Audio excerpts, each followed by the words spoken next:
Are electric cars harder to steal? Or are gasoline vehicles still the ones that we have to worry about the most? Or is there even a difference? I'm Eric Novak, and I've looked into this question, and I've got some answers to share with you, so stick around in case you were curious.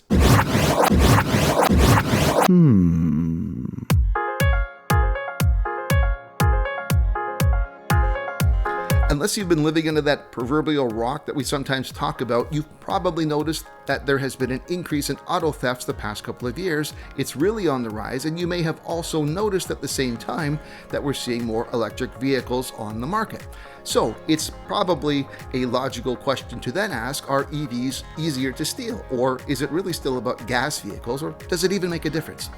Well, there is a difference, but before I tell you which is easier to steal, I'll remind you that if a thief is dedicated enough, if they're committed enough, if they're sophisticated enough, it doesn't matter. They're probably going to steal your vehicle.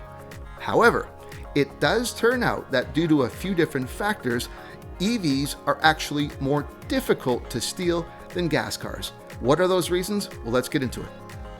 Electric vehicles really are high-tech machines, and because of the high technology, there's a lot that goes towards anti-theft that's built into EVs as well. Teslas, for example, are known to be some of the hardest vehicles to steal, and that's because of some of the anti-theft measures they have, such as a PIN code, which you, in addition to having your fob or key nearby, you have to enter a PIN code or the vehicle won't start. Teslas also have Sentry Mode, where even when parked, with the Sentry Mode having the cameras on the side, it is constantly monitoring, and it will even show on the display that a recording is in progress when somebody gets close and the cameras are turned on. So if a thief sees that, well, they may not want to be on camera, and off they go. And even if thieves are able to bypass and get into the vehicle to get it driving, automatically Teslas have GPS tracking, so as soon as it's on the way and being stolen, you're notified and you can see exactly where it's going. And it's not just Tesla that has new technology features for anti-theft. Genesis Motors, with their GV60 for example, has retinal scanning as an available security feature just outside the door, so you can't open the door unless your eyes are scanned. In the new electrified GV70, as well as the gas GV70, there's even a fingerprint reader, which again, you need to activate and put your thumbprint on, otherwise the vehicle won't start. Other automakers have technology as well. The Ford Mustang Mach-E has a passive disabling device, and there's new anti-theft measures put into Mercedes vehicles, Hyundais, Kias. They all have extra technology that's rooted towards making a vehicle harder to steal. The drive system of EVs is also another reason, because you really can't tow an EV. If you could hotwire a gas car, you could take it away. But with EVs, it's typically recommended that you would put it on a flatbed to tow it away, and that's not something a thief is going to want to do. They want something quick and out of the way, and the drive system, if you try to move it while not engaged in drive, you could seriously damage the motor and it wouldn't go very far. When you're charging up your EV, it becomes really hard to steal because that charge cable is locked to the charge connector when working, and the only way you could unlock it is if you had a card, say at a DC fast charging station, or through unlocking at the fob if you're doing so at home.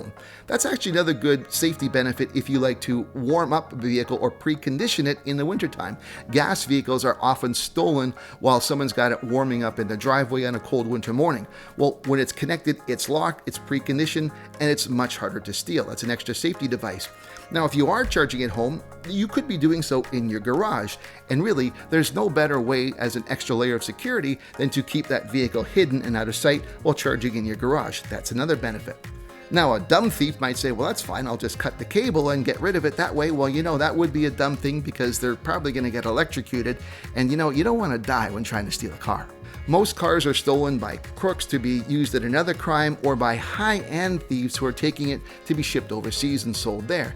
Well, EVs don't really work well in either case. If you stole an EV in someone's driveway that was almost empty, it's kind of hard to get a quick charge and then or quick gas up to use it for a crime. And as for the overseas luxury market, EV infrastructure isn't as advanced over there as it is here, so you could take a very high net worth luxury EV like a high-end Model S, a Plaid, or a Mercedes, or anything along those lines, or a Porsche Taycan, but there's not really the infrastructure there to enjoy and use it. So again, that's a disincentive.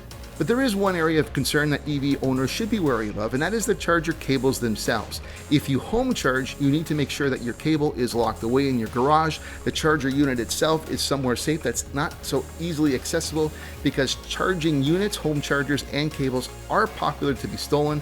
So if you have a portable charger, make sure you also have a way to tether it or secure it. Put an extra lock or some other security measure, because that is one area where there is some vulnerabilities, because those cables and the home chargers themselves do have value and they can more easily be taken. So there you have it. Not only are EVs better for the environment overall compared to gas vehicles, and their cost of operating and owning when you compare maintenance and energy costs to gas is lower, but you also now have a type of vehicle that's harder to steal compared to gas vehicles. I hope you found this information helpful in case you wanted to know. What else might you want to know? If you have questions that you're curious about that I could answer, drop it in the comments and I'll see if I continue doing this.